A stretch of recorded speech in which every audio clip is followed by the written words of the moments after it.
Thank you, Sean. Good morning, everyone. I'm not here to tell you about Tensar.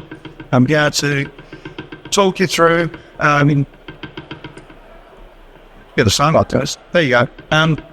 So my title is Sustainable Pavements, Design using Geosynthetics. So a very neat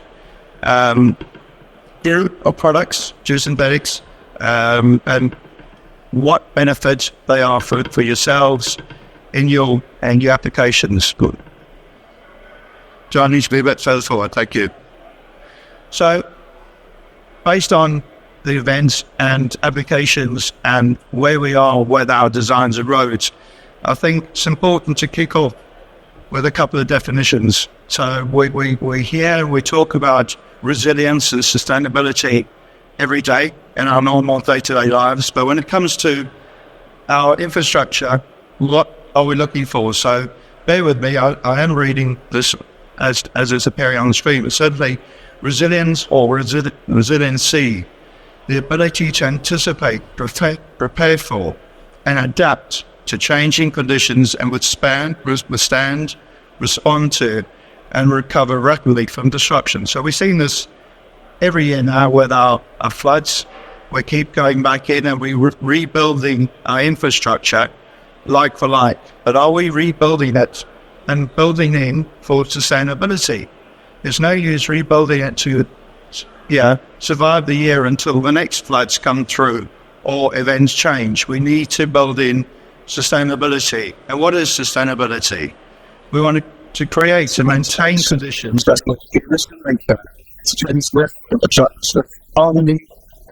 prevent the flooding, hardships, economic, and other signs of So we want to make sure that what we are building now survives the next floods or whatever natural occurrence we have and lasts later. We're not really looking at going back and replacing like for like every year. All products, and I say I'm talking about geosynthetics in general, but all products now should have an EPD. So what is an EPD? So it's an environmental product declaration defined by ISO and quantifies environmental information on the life cycle of a product to enable comparison between products performing the same function. So all products from Tensar, pleased to say, have an EPD certificate.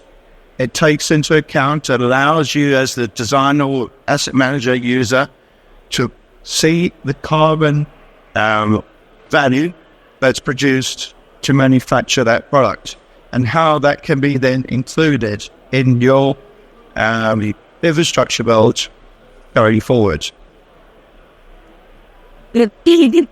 So we talk about sustainable pavements.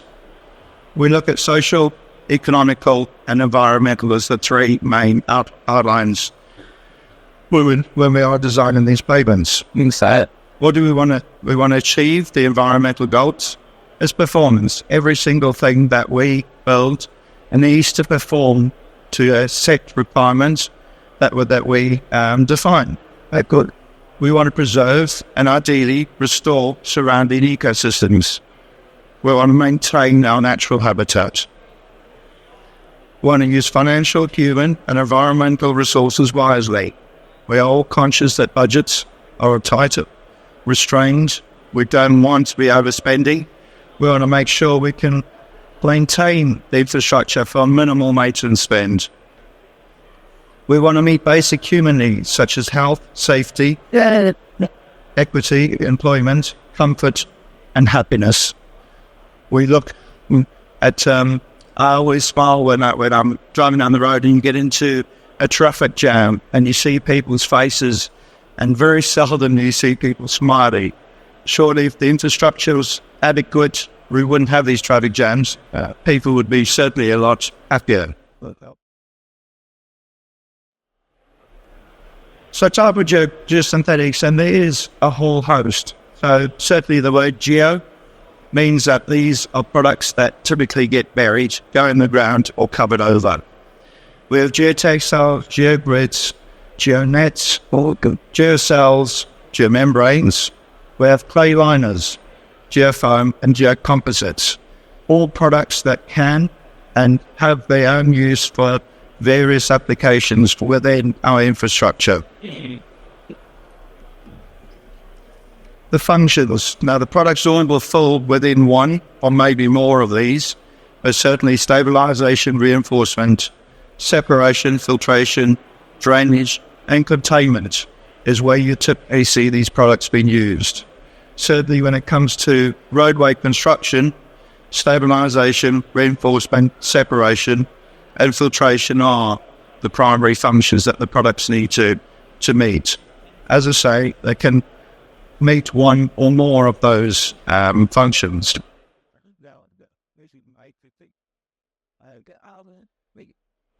When we're using geogrids in our roadways, what are the common applications we look for? And we do start off as a stabilization for the subgrade. We typically are used over soft subgrades to allow us safe access onto the construction area. We want to reduce the fall thickness. We eliminate undercuts. We appreciate the cost to material going to spoil is horrendous, to say the least. So we can minimize the amount of material being carted off site, and likewise the amount of material imported into site. Then it's a win-win.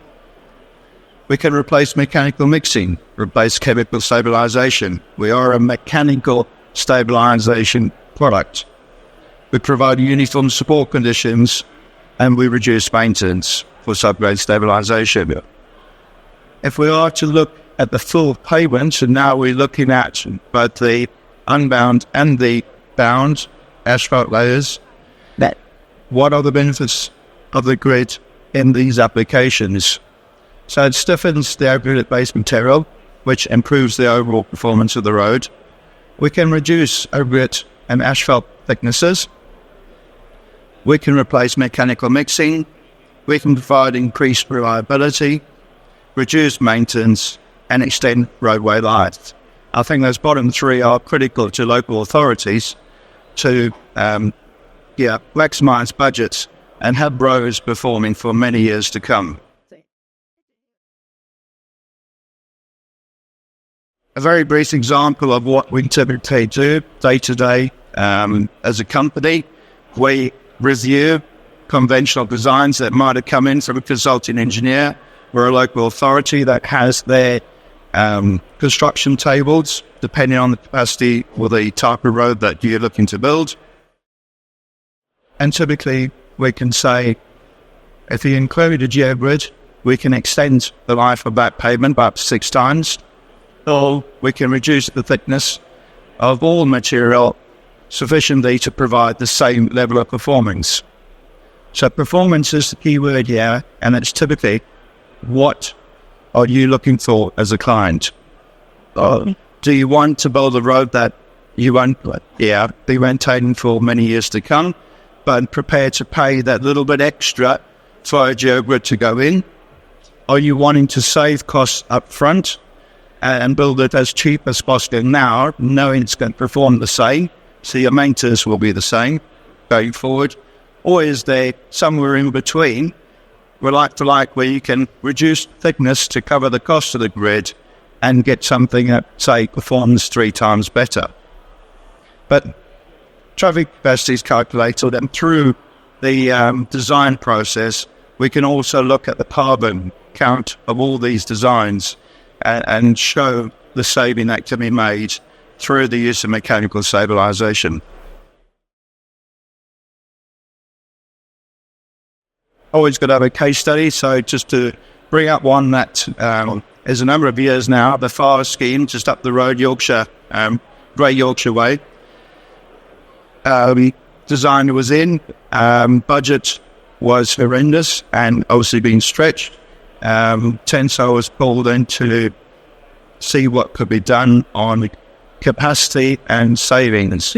So through early engagement, sitting down, discussing the design with the contractor and with the client, there was a final design was brought forward where the benefits was that they actually increased the capacity of the road. They reduced the construction costs and in turn saved £500,000. And in doing all of that, there was a saving to be made on the carbon. So in summary, a few key points that come through. So we talk about mechanical stabilization. Using geogrids offer significant benefits in the design and construction of pavements. These include performance, an uplift in capacity, and in turn life of the road. Life cycle cost is increased, which is obviously good news. If you're an asset manager, you know what the value of your payments are going to be. Saving in sustainability, and of course resilience built into it. The EPDs, when properly used in conjunction in construction, provide information necessary to firm those life cycle costs for project sustainability. Pavement sustainability and resilience should be a primary focus on all design engineers and asset managers.